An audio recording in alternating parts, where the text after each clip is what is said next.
જે બાળકીને વિછ્યા ખાતે જે ન્યાયાલયમાં લાવવામાં આવ્યા ત્યારે સેવાદળના મહિલા પ્રમુખ પ્રગતિબેન આહિર જે એના પરિવારને મળવા ગયેલા તે અર્ચામાં કોઈએ વિડીયો અને ફોટા વાયરલ થયેલા.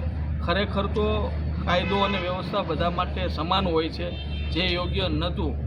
જેના બદલામાં આજે પ્રગતિબેન આહિર આટકોટ પોલીસ સ્ટેશન ખાતે અહીંયા ગુનો નોંધાયેલો હોય જેથી આજે એને હાજર કરવામાં આવેલ છે.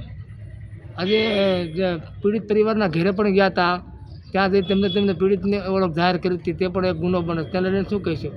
ખરેખર ઘણા ગુના એવા હોય છે જેને જાહેર ન કરવાના હોય, પરંતુ કોઈ કારણોસર આ વિડીયો વાયરલ થઈ ગયા.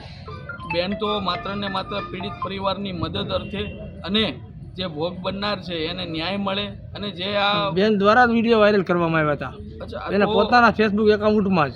તો એ ખરેખર બહુ મોટી ભૂલ કહેવાય. આવું ન થવું જોઈએ. કાયદો અને વ્યવસ્થા બધા માટે સમાન હોય, જેથી કરીને આજે ખુદ સામે ચાલીને રાજુભાઈ તમારા